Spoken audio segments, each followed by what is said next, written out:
আজকে দীর্ঘদিন যাবৎ আমরা এই অবস্থান কর্মসূচিতে বিদ্যমান। আপনারা জানেন হাইকোর্ট রায় দিয়েছিল, তারপরে তারা গড়িমসি করে এই রায়কে একটি লম্বা করে দিচ্ছে, প্রতিদিন তারা লম্বা করে দিচ্ছে। এই রায়ের পরেও তারা সুপ্রিম কোর্টে আপিল করেছিল। সুপ্রিম কোর্ট কর্তৃক আজকে আবার ঘোষণা হয়েছে যে ইশরাককে তার শপথ বাক্য পাঠ করানো হোক। কিন্তু এই সরকার যেভাবে গড়িমসি করছে তাতে আমাদের ধারণা হচ্ছে, জনগণের ধারণা হচ্ছে তারা আগামী নির্বাচনেও জনগণের যে রায়, জনগণের যে ম্যান্ডেট, সেই নির্বাচনে অবাধ, সুষ্ঠু, নিরপেক্ষ নির্বাচন করতেও তারা এই রকম বিলম্ব করবে। অতএব যতদিন পর্যন্ত এই সরকারের ভিতরে থাকা 3 জন উপদেষ্টা তারা বারবার যে রায়কে বিলম্বিত করছে, সেই উপদেষ্টাদের পদত্যাগ চাই। যেহেতু নিরপেক্ষতা তারা হারিয়েছে, একটি রাজনৈতিক সংগঠন করতে হলে সরকার থেকে বেরিয়ে যে করতে হয়। মহামান্য আদালত রায় দিছে যে ইশরাককে তার মেয়র দায়িত্ব দেওয়ার জন্যে। এটা তো সাধারণ মানুষের কোনো কথা না। আমরা আইনের প্রতি শ্রদ্ধাশীল। আমরা চাই এই দেশের স্বাধীনতা, সার্বভৌমত্ব এইটা টিকে থাকার জন্যে আইন এবং আদালত এবং আইনের যেই শাসন এবং আইনের যেই আইন যেটা বলছে এবং আইন যেটা আপনাকে অনুমতি দিচ্ছে, নির্দেশ দিছে, সেটাই পালন করার জন্য আমরা এই জায়গায় বসছি।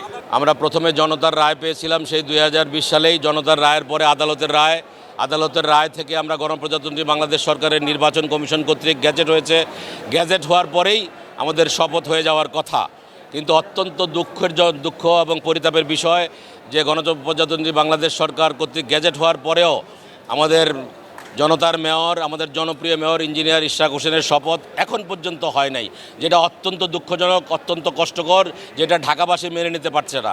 ঢাকাবাসীর পাশাপাশি আমাদের ঢাকা সিটি কর্পোরেশনের কর্মকর্তা কর্মচারীরা অনেকেই এটা মেনে নিতে পারছেন না।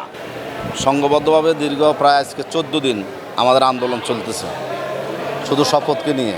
কারণ এটা তো নির্বাচন কমিশনের গ্যাজেট পাস, কোর্টের রায়, সব কিছু ওকে, শুধু মন্ত্রী পরিষদের থেকে উপদেষ্টা পরিষদ এটার কোনো করে না, মানে শপথ বাক্য পাঠ করাতেছে না, বিভিন্ন তালবাহানা চলতেছে।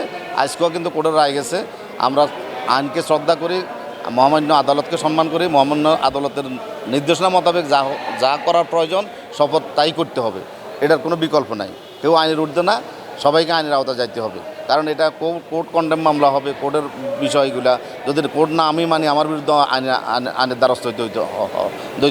দ্বারস্থ হইতে হয়। তো সেহেতু আমরা মেয়র ইশরাক সাহেবকে আমরা আন্দোলনের মাধ্যমে এবং আপনাদের সহযোগিতা, গণমাধ্যম এবং ঢাকাবাসীর সহযোগিতা আমরা ওনাকে আমাদের এই নগর ভবনের নগর পিতা হিসেবে বসাইতে চাই। আমরা এটা নিয়ে আছি এবং আমাদের রাজপথে আমরা এই নিয়ে থাকবো। শপথ নেওয়া পর্যন্ত আমরা আন্দোলন করে যাব। আজকেও করছি, আগামী দিনও করবো ইনশাআল্লাহ।